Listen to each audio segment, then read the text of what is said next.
ಓಂ ನಮಃ ಶಿವಾಯ. ವೀಕ್ಷಕರೇ, ಇವತ್ತಿನ ವಿಷಯ ಧನುರ್ರಾಶಿಗೆ ಶನಿ ಪ್ರಭಾವ. ನೋಡಿ, ಧನುಸ್ಸು ರಾಶಿಗೆ ಅರ್ಧಾಷ್ಟಮ ಶನಿ ನಡೀತಾ ಇದೆ. ಅರ್ಧಾಷ್ಟಮ ಶನಿ ಅಂದ್ರೆ ನೋಡಿ, 8ನೇ ಮನೆಯಲ್ಲಿದ್ರೆ ಅಷ್ಟಮ ಶನಿ, 4ನೇ ಮನೆಯಲ್ಲಿದ್ರೆ ಅರ್ಧಾಷ್ಟಮ ಶನಿ ಅಂತ. ಯಾವ ರೀತಿ ಸಾಡೆ ಸಾತಿ ಕಷ್ಟವನ್ನು ಕೊಡ್ತದೆಯೋ ಅದೇ ರೀತಿ ಅರ್ಧಾಷ್ಟಮ ಶನಿ ಕೂಡ ಒಂದು ಮಟ್ಟಕ್ಕೆ ಕಷ್ಟವನ್ನ ಕೊಡ್ತದೆ. ಧನುಸ್ಸು ರಾಶಿಯವರಿಗೆ ಅರ್ಧಾಷ್ಟಮ ಶನಿ ಅಂದ್ರೆ 4ನೇ ಮನೆಯಲ್ಲಿ ಶನಿದೇವರಿದ್ದಾರೆ. ಅದರ ಪರಿಣಾಮ ಏನು ಅಂತ ಈ ವಿಡಿಯೋದಲ್ಲಿ ತಿಳಿಸ್ತಾ ಇದ್ದೇವೆ. ಸಂಪೂರ್ಣ ವಿಡಿಯೋವನ್ನ ನೋಡಿ. 4ನೇ ಮನೆಯನ್ನ ಕೇಂದ್ರ ಅಂತ ಕರಿತೇವೆ. ತುಂಬಾ ಮುಖ್ಯವಾದ ಮನೆ ಅದು 4ನೇ ಮನೆ. ಈ 4ನೇ ಮನೆಯಲ್ಲಿ ಶನಿದೇವರಿರೋದ್ರಿಂದ ಧನುರ್ರಾಶಿಯವರಿಗೆ ಏನೇನ್ ತೊಂದರೆ ಆಗ್ತದೆ ಅಂದ್ರೆ ನೋಡಿ, ಮನೆಯಲ್ಲಿ ಕಿರಿಕಿರಿ, ಮನಃಶಾಂತಿ ಇರುವುದಿಲ್ಲ, ಮನಸ್ಸಿನಲ್ಲಿ ಒಂದು ರೀತಿಯ ಆತಂಕ ಇರ್ತದೆ. ತಾಯಿಯೊಡನೆ ಕೂಡ ಜಗಳ ಆಗ್ಬೋದು, ಕಿರಿಕಿರಿ ಆಗ್ಬಹುದು ನಿಮಗೆ. ಆ ನಂತರ ನೋಡಿ, ಕಾರ್ ಆಗ್ಬೋದು, ಬೈಕ್ ಆಗ್ಬೋದು, ಒಟ್ಟು ನಿಮ್ಮ ವಾಹನ ಯಾವುದಿದೆ ಸಣ್ಣ ಪುಟ್ಟ ಡ್ಯಾಮೇಜ್ ಆದ್ರೂ ಆಗಬಹುದು. ಸಣ್ಣ ಪುಟ್ಟ ಅಪಘಾತಗಳು ಕೂಡ ನಡೆಯಬಹುದು. ತುಂಬಾ ಇಂಪಾರ್ಟೆಂಟ್ ವಿಷಯ ನೋಡಿ, ವಾಹನಗಳು ಅಪಘಾತ ಆಗಬಹುದು. ಆದ್ದರಿಂದ ನೀವು ಸ್ವಲ್ಪ ನಿಧಾನವಾಗಿ ನಿಮ್ಮ ವಾಹನವನ್ನ ಚಲಿಸಿ, ಹೆಲ್ಮೆಟ್ ಹಾಕೊಂಡು ಬೈಕ್ ಓಡಿಸಿ ಅಂತ ಹೇಳ್ತೇನೆ. ಮತ್ತು ನೋಡಿ, ನಿಮ್ಮ ಲಕ್ಸುರಿ ಐಟಮ್ಗಳು, ಮೊಬೈಲ್ ಫೋನ್ ಆಗ್ಬೋದು, ಲ್ಯಾಪ್ಟಾಪ್ ಆಗ್ಬೋದು, ಟಿವಿ, ಏನೇನು ಲಕ್ಸುರಿ ಐಟಮ್ಗಳಿದಾವೋ ಈ 4ನೇ ಮನೆಯೇ ಅದಕ್ಕೆ ಒಂದ್ ರೀತಿ ಸಂಬಂಧಪಟ್ಟಿರುವುದರಿಂದ ಅವಕ್ಕೂ ಕೂಡ ಡ್ಯಾಮೇಜ್ ಆದ್ರೂ ಆಗಬಹುದು. ಕೆಡೋದು, ಮೊಬೈಲ್ ಬೀಳೋದು, ಬಿದ್ದು ತೊಂದರೆ ಆಗ್ಬೋದು, ಈ ರೀತಿ ಆಗಬಹುದು. ಮನಸ್ಸಿನಲ್ಲಿ ಆತಂಕವಂತೂ ಗ್ಯಾರಂಟಿ. ನೋಡಿ, ಇವೆಲ್ಲಾ ತೊಂದರೆಗಳು 4ನೇ ಮನೆಯಲ್ಲಿ ಶನಿದೇವರು ಇರೋದ್ರಿಂದ ಧನುಸ್ಸು ರಾಶಿಗೆ ಈ ರೀತಿ ತೊಂದರೆಗಳು ಉಂಟಾಗ್ತವೆ. ಮತ್ತೆ ಬರೀ ದುಷ್ಪರಿಣಾಮನೇ ಇದೆಯಾ, ಒಳ್ಳೇದಿಲ್ವಾ ಅಂತ ಕೇಳಿದ್ರೆ ನೋಡಿ, ಶನಿದೇವರು ನೀವು ಪುಣ್ಯ ಮಾಡಿದ್ರೆ, ನೀವು ಒಳ್ಳೆಯವರಾಗಿದ್ರೆ ಯಾವ ಮನೆಯಲ್ಲಿಯೇ ಇದ್ರೂ ಕೂಡ ಒಳ್ಳೇದೇ ಮಾಡ್ತಾನೆ, ಅದರಲ್ಲೇ ಸಕ್ಸಸ್ ಕೊಡ್ತಾನೆ. ಹಾಗೆಯೇ ನೀವು ಕರ್ಮದ ಕೆಲಸಗಳನ್ನು ಮಾಡಿದ್ರೆ, ಪಾಪದ ಕೆಲಸಗಳನ್ನ, ಅದಕ್ಕೆ ಶಿಕ್ಷೆಯನ್ನು ಕೊಡ್ತಾನೆ. ನೋಡಿ, ಈ 4ನೇ ಮನೆ ಶನಿದೇವರು ನಿಮ್ಮ ಮಾವನಿಗೆ ಒಳ್ಳೇದ್ ಮಾಡ್ಬೋದು, ಸೋದರ ಮಾವನಿಗೆ, ತಾಯಿಯ ಅಣ್ಣ ಅಥವಾ ತಮ್ಮ. ನಿಮ್ಮ ಕೆಲಸದಲ್ಲಿಯೂ ಕೂಡ ಅಭಿವೃದ್ಧಿ ಆಗಬಹುದು. 4ನೇ ಮನೆ ಶನಿ ಇದ್ರೂ ಕೂಡ 7ನೇ ಮನೆಯನ್ನ ನೋಡ್ತಾನೆ. ಒತ್ತಡಗಳೂ ಉಂಟಾಗಬಹುದು ಕೆಲಸದಲ್ಲಿ.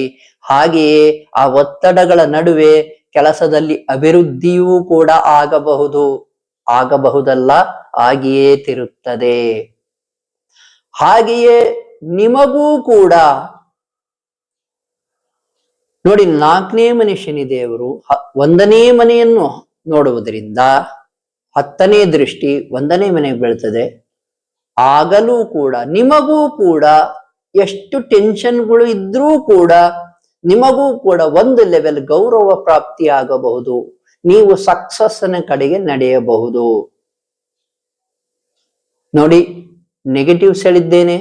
ತಾಯಿಯ ಕೂಡ ಕಲಹ, ಜಗಳ, ಮತ್ತು ಮನೆಯಿಂದ ಸಾಕಾಗಿ ದೂರ ಕೂಡ ಹೋಗ್ಬಿಡ್ಬಹುದು. ನೀವು ಮನೆಯಲ್ಲಿ ಕಿರಿಕಿರಿ, ನಿಮ್ಮ ಕಾರ್ಗಳು, ಗಾಡಿಗಳು ಏನಿದ್ರು ಸ್ವಲ್ಪ ಡ್ಯಾಮೇಜ್ ಆಗಬಹುದು, ಚಾನ್ಸಸ್ ಇದೆ.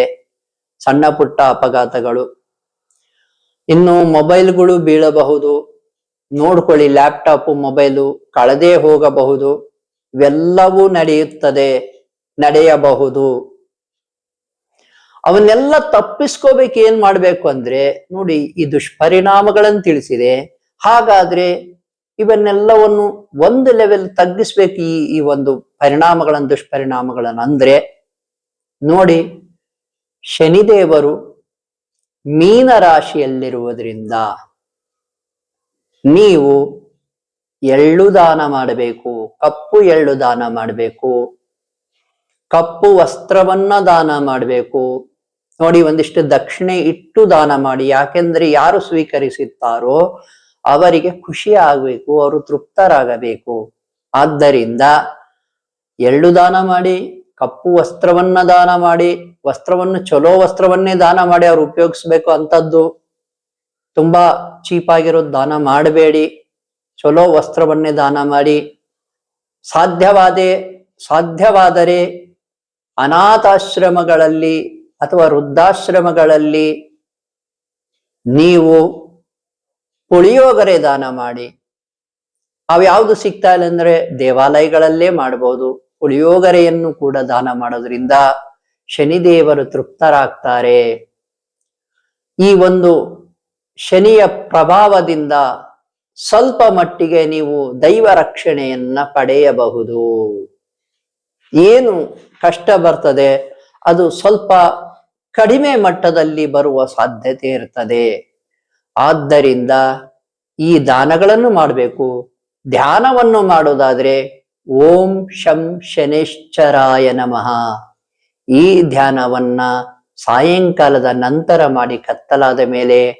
ಹಾಗೆಯೇ ನೋಡಿ, ಆಂಜನೇಯ ಸ್ವಾಮಿಗೆ ಹೋಗೋದಾದ್ರೆ ಶನಿವಾರ ಸಾಯಂಕಾಲದ ನಂತರ ಹೋಗಿ ಶಿವನ ಧ್ಯಾನವನ್ನು ಮಾಡಿ, ಶಿವನ ಪೂಜೆಯನ್ನು ಮಾಡಿ, ಶಿವಾಲಯಕ್ಕೂ ಕೂಡ ಭೇಟಿ ಕೊಡಿ. ಹೀಗೆಲ್ಲ ಮಾಡೋದ್ರಿಂದ ಶನಿಯ ಪ್ರಭಾವದಿಂದ ಶನಿದೇವರ ಒಂದು ಶಿಕ್ಷೆಯನ್ನ ಕಡಿಮೆ ಮಾಡ್ಕೋಬಹುದು. ಹಾಗೆಯೇ ಶನಿದೇವರ ರಕ್ಷೆಯನ್ನು ಕೂಡ ಹೆಚ್ಚು ಮಾಡ್ಕೋಬಹುದು. ಶನಿದೇವರ ರಕ್ಷೆ ಅಂತ ಯಾಕೆ ಹೇಳಿದೆ ಅಂದ್ರೆ, ನೀವು ಪುಣ್ಯವಂತರಾಗಿದ್ದರೆ ಶನಿದೇವರೇ ನಿಮಗೆ ಮಹತ್ವದ ಸ್ಥಾನವನ್ನ ಕಲ್ಪಿಸಿಕೊಡ್ತಾನೆ. ವೀಕ್ಷಕರೇ, ನಮ್ಮ ಜ್ಯೋತಿಷ್ಯ ಜೈಹೋ ಯೂಟ್ಯೂಬ್ ಚಾನಲ್ಗೆ ತುಂಬಾ ಪ್ರೋತ್ಸಾಹ ನೀಡ್ತಾ ಇದ್ದೀರಾ. ನಿಮ್ಮೆಲ್ಲರಿಗೂ ಧನ್ಯವಾದಗಳು. ಯಾರಿಗಾದರೂ ವಾಮಾಚಾರದ ತೊಂದರೆ ಇದ್ದರೆ ನೋಡಿ, ಯಾರ್ಯಾರು ನಮಗೆ ಕರೆ ಮಾಡಿದ್ದಾರೆ ನಿಜಕ್ಕೂ ಈಗ ತುಂಬಾ ತೃಪ್ತಿಯನ್ನು ಹೊಂದಿದ್ದಾರೆ. ಏನು ತಮ್ಮ ತೊಂದರೆ ಇತ್ತು ಅದರಿಂದ ಹೊರ ಬಂದಿದ್ದಾರೆ. ನಾವು ಚೆನ್ನಾಗಿದ್ದೇವೆ ಗುರುಗಳೇ ಅಂತ ಈಗ ನಮಗೆ ಫೋನ್ ಮಾಡಿ ತಿಳಿಸ್ತಾ ಇದ್ದಾರೆ. ಆದ್ದರಿಂದ ಯಾರಿಗಾದ್ರೂ ವಾಮಾಚಾರ ತೊಂದರೆ ಇದ್ರೆ, ಭಾನಾಮತಿ, ದೃಷ್ಟಿ ದೋಷಗಳು, ಪ್ರಯೋಗ ದೋಷಗಳು ಅಥವಾ ಜಾತಕ ರೀತ್ಯ ಏನಾದ್ರೂ ತೊಂದರೆ ಇದ್ರೆ ಅದಕ್ಕೂ ಕೂಡ ಸೂಕ್ತ ಪರಿಹಾರವನ್ನು ನೀಡುತ್ತೇವೆ. ನೀವು ಕರೆ ಮಾಡಬಹುದು. ಶುಭವಾಗಲಿ.